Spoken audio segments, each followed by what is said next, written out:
power grids. So all the basic facilities have been created by India through Indian funds and Indian investments. Even when Bhutan faced the pandemic, right, we supplied the basic essentials needed, including drugs, medicines, vaccines, oxygen supplies, PPE kits. All the essentials needed to fight the pandemic were supplied by India to Bhutan free of cost. So we are a major provider for Bhutan. We assist Bhutan in every possible way. We have upgraded the East-West highway inside Bhutan, which is a crucial connectivity. We have built a training institute. We have provided hundreds of crores every year to assist in the development of this country. Even in this year's budget, more than 2,000 crore rupees has been allocated, right? So that is the extent of economic financial support we have given to Bhutan. So in this context, one project is very important, that is the BBIN Motor Vehicles Agreement. We've already studied what is this agreement, but let me explain why Bhutan has not joined the BBIN initiative. I told you earlier, right, that Bhutan was very interested initially, but later it has not joined the initiative. So what could be the reason? Can anyone take a guess?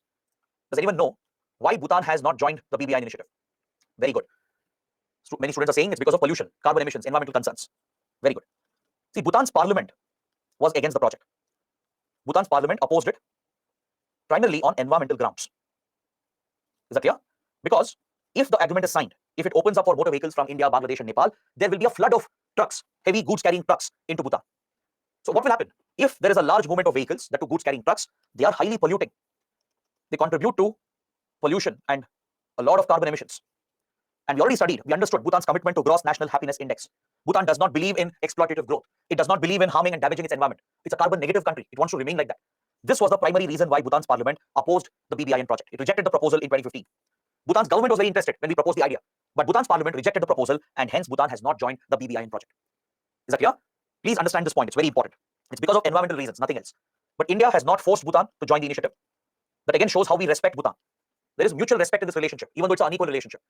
Because India is a very large country, Bhutan is a very small country. We provide a lot of assistance to Bhutan, right? It's a very unequal relationship, but yet we treat Bhutan as an equal partner with complete respect. We don't force our ideas, our opinions, and choices on Bhutan just because it's a small country. India never forced Bhutan to join the initiative. We respected Bhutan's choices, and hence Bhutan has not joined the BBIN initiative. However, the door is always open. In the future, if Bhutan decides to join, it is more than welcome. It's always free to join back. So as of now, India, Nepal, and Bangladesh are proceeding with the BBIN corridor, right? Without Bhutan, we are proceeding with the motor vehicles agreement. Bhutan can join if it wants in the future. Coming to cultural relations, we are proceeding with the motor vehicles agreement. Bhutan can join if it wants in the future. Coming to cultural relations, the most important point, motor vehicles. So as of now, India, Nepal, and Bangladesh are proceeding with the BBIN corridor, right? Without Bhutan, we are proceeding with the motor vehicles agreement. Bhutan can join if it wants in the future. Coming to cultural relations, the most important point here is the Buddhist Circuit Initiative. As I explained, Buddhist Circuit Initiative promotes our Buddhist diplomacy. It promotes our cultural links with Bhutan. We are looking to attract tourists from Bhutan as well to visit the pilgrimage sites in India. We want to create more linkages between the Buddhist sites in India and Bhutan, right? So that is a key aspect of our cultural relations, people-to-people relations. Tourism is a major area of collaboration, especially for Bhutan. It's a vital source of revenue. We have some scholarship schemes as well to help their students. All right, you need not remember the names of these scholarship schemes, not necessary. Just know that we provide educational scholarships. All right, but one program which is important is the ITEC program, the Indian Technical and Economic Cooperation Program of Ministry of External Affairs. All right, ITEC, it's another soft power initiative of India, and to this we provide training, we provide skill development and scholarships to many developing countries and small countries. Many developing and small nations, they benefit from the ITEC program, which is run by the Bhutan is one of the beneficiaries. All right, please don't assume this is only for Bhutan. ITEC is not just for Bhutan. It's a very large program implemented by the Ministry of External Affairs, which provides assistance to multiple countries around the world, across Asia, Africa, Indian Ocean, Pacific Ocean, the Caribbean, South America. Across these regions, many developing countries, small, poor countries, they are helped by India through this program. We provide scholarships to their students. For example, students from Bangladesh, students from Fiji, students from Mauritius can come to Indian colleges, Indian universities, and study in elite institutions as well, such as IITs, AIIMS, NITs, etc. All right. We conduct skill development programs, training programs. We train their officials, we train their banking personnel, we train them in rural development, right? We teach them a lot of skills through which a local economy can be promoted. So it's a soft power initiative of India, a development initiative, through which we conduct training and skill development programs and even provide scholarships. So Indian technical and economic cooperation, it is helping many developing and small countries in Asia, Africa, and in other parts of the world. Bhutan is one of the beneficiaries, one of the recipients of assistance under the ITEC program. All right. So this completes my discussion on India-Bhutan relations. With this, we have covered every important detail. Don't go beyond this. This is more than sufficient. Now just watch out for current developments. If there are any new initiatives between India and Bhutan, any new agreements, new projects, also take a look at the border talks which might continue between China and Bhutan. So that is something you pick from current affairs going forward. But for now, this is more than sufficient. It's a very important topic. You can always expect a mains question. There are some prelims questions also that you can expect from Bhutan. All right. So please take a look at the conclusion. There are a few suggestions, few points added, which can help you in writing answers. When you conclude your answer, you can try to include an opinion or suggestion like this in your way forward. Next, Before I start with, you conclude your answer, you can try to include an opinion, a suggestion like this in your way forward. Next, before I start with the next module, I want to take all your questions, all your doubts, and I'll also talk about a very important regional group, that is the SAARC. So that is what we'll be covering for the next few minutes, and depending on the time, we may start with the next module, the next chapter. All right. So first, let me take a look at all your questions. Ms. Ba is asking, sir, did not understand the budget system between India and Bhutan. What's there to understand? It's very simple. Bhutan is such a small country. It was struggling initially, didn't have enough resources, enough revenue of its own. So initially, to develop Bhutan, to create the basic infrastructure, to provide for basic development, we gave financial assistance to our budget. Through India's 5-year plans, we funded Bhutan's 5-year plans. All right. And to every year's budget, there's amount of support from India. Compared to any other country, the highest amount of financial support given by India is to Bhutan every year. All right. So we have continued doing that. But today, Bhutan is not so dependent because it gets other revenue as well through tourism, through selling electricity to India and other countries. So today, Bhutan is more self-reliant. So the amount of assistance we provide has slightly gone down. But constantly, we have given budgetary support to Bhutan.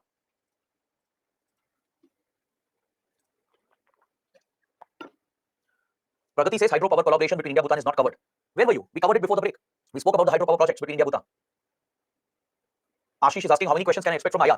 As I told you in the first class, you'll get 4 questions in GS paper 2 in your mains. All right. And you can expect other related questions in internal security, maybe in economy or in polity as well, maybe in history and geography. So roughly, maybe around 6 to 8 questions in mains. 4 of them will be in GS paper 2. Anubhav is asking, China claims the whole of Arunachal. Yes, China does not recognize Arunachal. It claims the whole state of Arunachal as South Tibet. Anurag is asking, what is China's string of pearls theory? We'll come to it, not now. That's for India-China relations. Under India-China, I'll explain what is the string of pearls theory. Ajit is asking, is Bhutan democratic? No, not entirely. It only has elections, limited elections, but it's still a monarchy. It follows all democratic principles. It's not an authoritarian country as such, but it's a monarchy. It's not a republican state. When will we discuss PYQs? PYQs we'll discuss after we complete a few chapters. Let us complete a few chapters and then once in a while we'll look at some previous questions.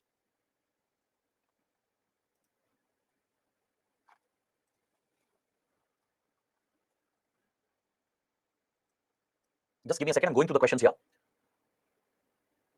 Utkarsh is asking, sir, if we didn't interfere in Bhutan, then why did we interfere in Nepal? That's a very good question, actually. See, if we didn't interfere with Bhutan, right, why did we do that in Nepal? Why did we excessively interfere in Nepal? The answer lies in the fact that Nepal never trusted India entirely, and India did not trust Nepal entirely. Right? When Sikkim merged with India, Nepal had a suspicion. Nepal had doubts on India. Nepal started getting closer to China.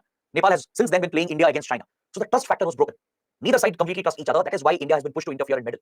With Bhutan, we never had that concern. Bhutan has consistently upheld the trust factor. Both sides have a lot of faith in each other. Bhutan has protected India's interest. India has protected Bhutan's interest. So that is one important factor which leads India not to meddle, not to interfere in Bhutan.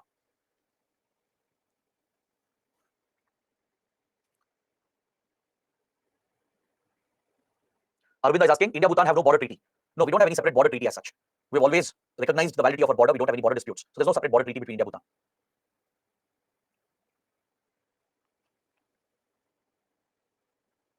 Pavitra is asking, we have successfully established many power projects in Bhutan. Then what is the problem in our technology that we couldn't succeed in Nepal? See, the reason why India has not succeeded in Nepal in hydropower sector is not just technology and funds. We have faced a lot of local protests, local opposition. Before, let's say 1980s, 1990s, yes, we struggled with funding as well. We would promise a project, but we couldn't deliver because even we were struggling with funds and technology. But now technology and funds are not the problem. We have faced local protests, local opposition on environmental grounds, on social grounds. That is why we have not been able to progress with hydropower projects in Nepal. But we haven't faced any such resistance in Bhutan. What is BIMSTEC? What is the full form, sir? Yogender is asking. We'll come to BIMSTEC, don't worry. I'll explain SAARC right now. We'll look at BIMSTEC after Bangladesh.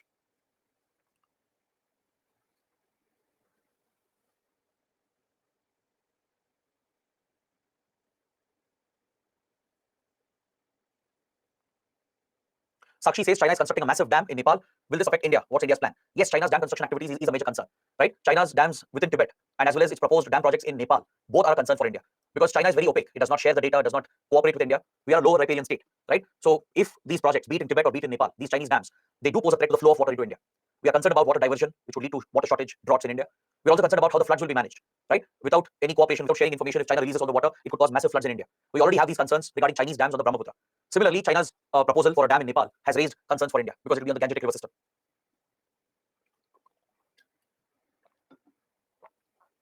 Anubhav says Bhutan is like autonomous state of India. No, it's not. Bhutan is an independent sovereign country.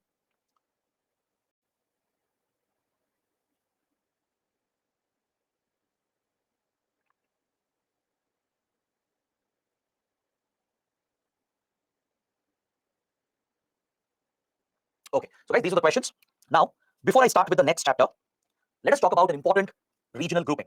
Remember, I told you in the first class, in this region-based approach that we are taking to cover the syllabus, along with covering important countries and regions, we shall also cover important international organizations and regional groupings when we are looking at different regions of the world. Since we are talking about South Asia, it's very, very important to talk about the SAARC grouping. There are some important facts about SAARC that you should be familiar with. You should also be aware of an important analysis. regarding the SARC grouping. Both are very important for your prelims and mains. It's a topic relevant for both prelims and mains. All right. So let's see what is SARC. SARC is a regional organization representing South Asia. It stands for South Asian Association for Regional Cooperation. Is that clear? It was established in the year 1985 at Dhaka. In 1985, South Asian countries, they met at Dhaka. This included India, Pakistan, Nepal and Bhutan. Of course, Bangladesh, which was hosting the summit. Then Sri Lanka. Later, even Maldives was brought in. So initially, these countries met. These are the South Asian countries. All right. And they formed SARC, or South Asian Association for Regional Cooperation. The primary objective of the grouping was to promote regional and economic integration. This is the focus, the primary objective of the SARC organization, to promote regional and economic integration. In fact, this is the objective of any regional organization, be it European Union, be it ASEAN, be it African Union. Any regional group will have the same objective. Their objective will be to promote regional integration through improving connectivity, by connecting the different countries in the region through road, railway projects, air connectivity, relaxing the border controls, and by creating common markets. That is to achieve economic integration. All right. Essentially, the primary focus of a regional group is to promote the free movement of people and goods. Promote the free movement of people, goods, and of course services and capital as well. This is the primary objective of any regional organization. Reduce the barriers to trade, eliminate the border controls, create connectivity between countries through road, railway projects, air connectivity, sea-based connectivity. All right. So by doing this, you can create a common market, maybe even adopt a common currency, keep a common taxation system, reduce the taxes, and ensure that there is a free flow of people, goods, services, and investments. This is what allows a region to thrive, to grow economically. When countries come together, right, forgetting their differences, if they work together and have such common policies, the region is going to thrive. Look at Europe today, look at Southeast Asia. These regions have seen tremendous progress because of their regional groupings, that is European Union and the ASEAN, respectively. So for South Asia as well, a similar group was envisioned. These 7 South Asian countries came together to form the SARC. All right. Later, Afghanistan was also added as a member. Much later, Afghanistan also joined the group. India played a key role because Afghanistan had a civilian government after 2001. After the 9/11 attacks, the US and its coalition forces, they invaded Afghanistan. They threw out the Taliban government, which was a radical extremist outfit. They toppled the Taliban and installed a democratic government, a civilian government in Afghanistan. So India became very close friends with Afghanistan, with the new government. We see Afghanistan as part of South Asia, and we got Afghanistan to become a member of the SARC grouping. So totally, there are 8 members today. These are the SARC members. All right. Any idea where SARC is headquartered? Does anyone know where is the SARC secretariat located? Good. It's in Nepal. It's in Kathmandu. Headquarters of SARC is Kathmandu. All right. This is where the SARC secretariat is located. Over the years, SARC has had some achievements. There have been some achievements of SARC grouping. For example, there is a free trade area called SAFTA. The South Asian Free Trade Agreement has been signed.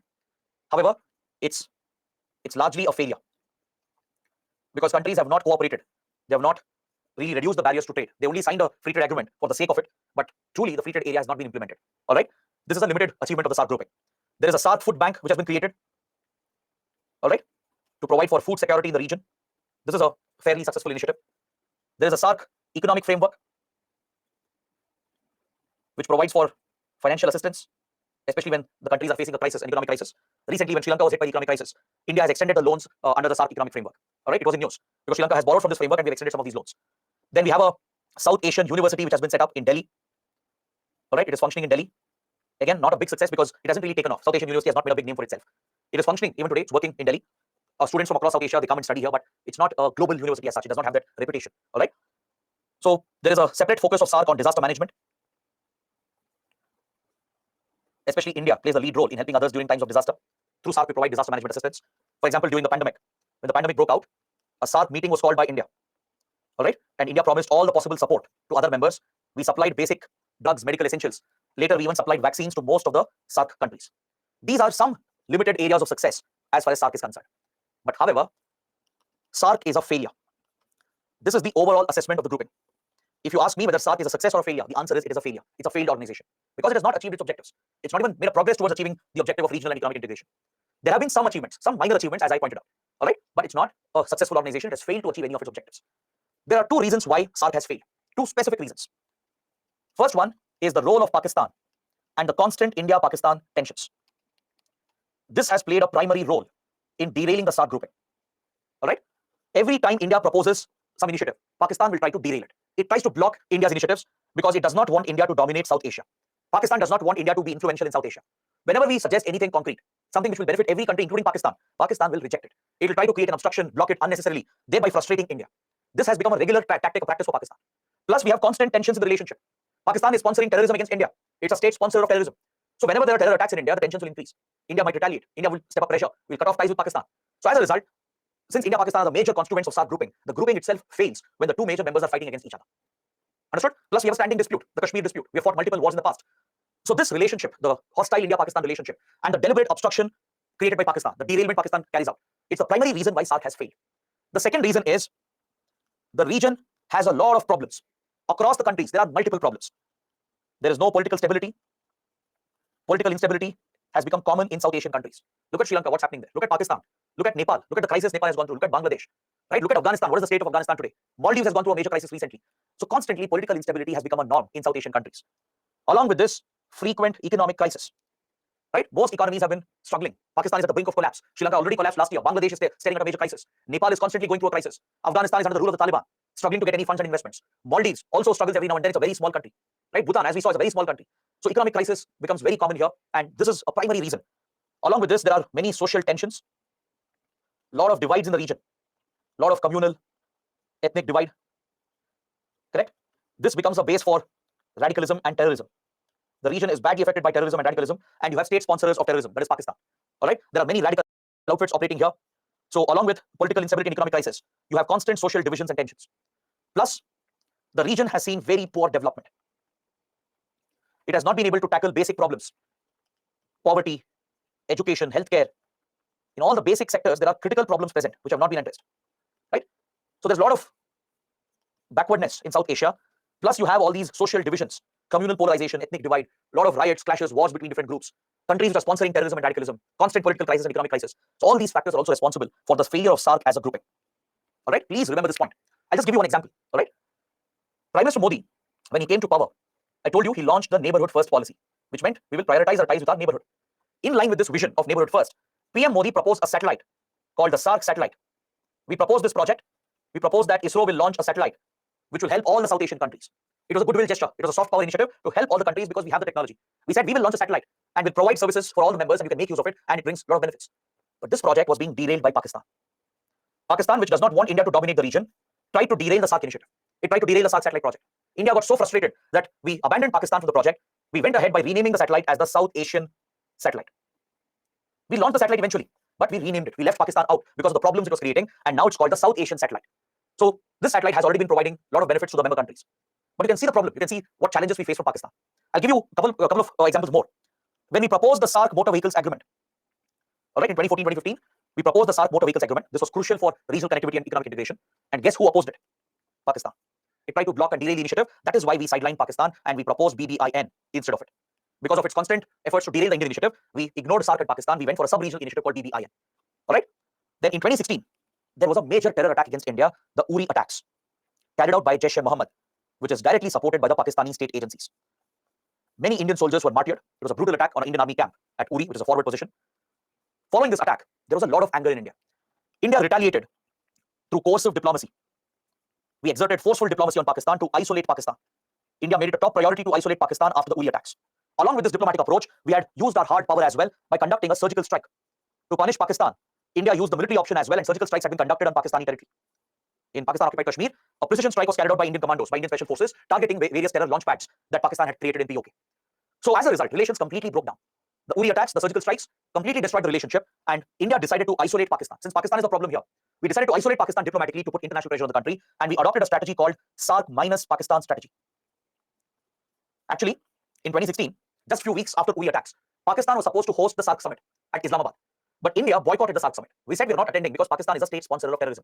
It sponsored the Uri attacks against India and all the previous attacks that have happened. So we boycotted the SARC summit. Along with India, all the other members, all the 6 countries, they supported India. Afghanistan, Bangladesh, Nepal and Bhutan, Sri Lanka and Maldives. All the other 6 countries, they supported India after Uri attacks. They all blamed Pakistan for the Uri attacks, and even they boycotted the SARC summit. So this was the success of India's coercive diplomacy. We convinced other members as well to blame Pakistan for sponsoring terrorism, and they all boycotted the summit along with India. So this phase is called SARC minus Pakistan strategy of India. It meant we were ignoring the SARC grouping. We were ignoring Pakistan so that we can isolate Pakistan and put pressure on Pakistan.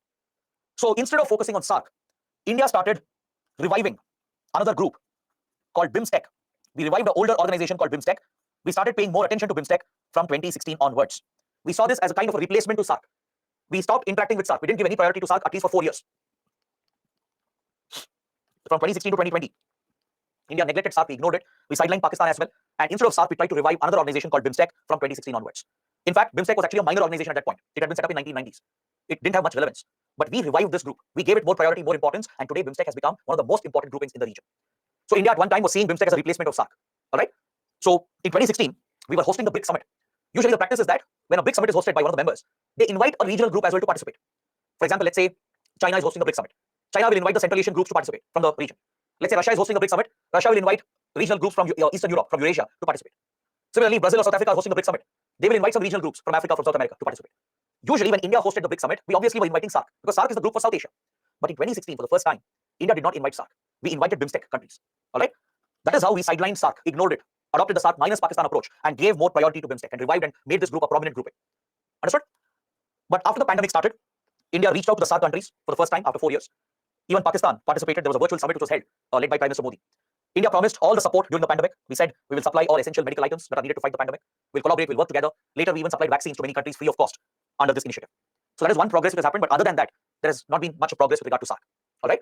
So in conclusion, the assessment is that SAARC is a failure. It has failed in achieving its objectives. What are the reasons? Pakistan's role, obstructionist role, India-Pakistan tensions, and the problems in South Asian countries. Political problems, economic and social problems. All these factors have led to the failure of SAARC. All right. But what if UPSC asks, can BIMSTEC replace SAARC? Is it a good replacement for SAARC? Your answer should be no. Because see, BIMSTEC represents Bay of Bengal. It represents a part of South Asia and a part of Southeast Asia. All right. I'll talk about BIMSTEC later in detail. Don't worry. I'll explain who are the members, why is BIMSTEC important. We'll study all of that in a later class. As of now, just understand that BIMSTEC is a grouping focused on Bay of Bengal region. It has few South Asian and few Southeast Asian members. So by its composition, by its very structure and design, BIMSTEC cannot be a South Asian grouping. It's not exactly a replacement. You will need a regional organization for South Asia. SAARC might be a failure, but we should either revive SAARC or build a new organization. Is that clear? Either revive the group or build a new organization. It's a necessity. Because see, you can't alter your geography entirely. We are a South Asian country at the end of the day, right? We can't choose our neighbors. Pakistan will be our neighbor. It will be a problematic neighbor. So it doesn't mean we shouldn't focus on regional cooperation. We should come up with a better model. Maybe revive SAARC itself. Maybe ensure Pakistan behaves in the right way. Or remove Pakistan entirely and work with the other South Asian countries. Because see, BIMSTEC does not include all the South Asian countries. So BIMSTEC can never replace SAARC. All right? It can be a supplement. BIMSTEC and SAARC together allows India to play a important role in the entire region. But if UPSC is asking, can BIMSTEC be a replacement to SAARC? You have to say no. You have to explain that yes, SAARC is a failed organization. It hasn't achieved its objectives. Explain the reasons. But finally, you have to take a stand saying that BIMSTEC cannot replace SAARC. It is a supplement. It's a great alternative, but it's not a replacement. South Asia deserves its own group. This is where we are located. We are not located in the middle of Bay of Bengal. We are not in Southeast Asia. India is a South Asian country. To work with our neighbors, right? If we have to integrate with our neighbors, you need another regional grouping. Either you repair the problems in SAARC, revive it, make it better, make Pakistan behave or throw Pakistan out, or forget SAARC, allow the SAARC to die, create a new organization. Either of the steps have to be taken, right? That is why BIMSTEC is not a true replacement. Understood? This is a very, very important topic for both prelims and mains.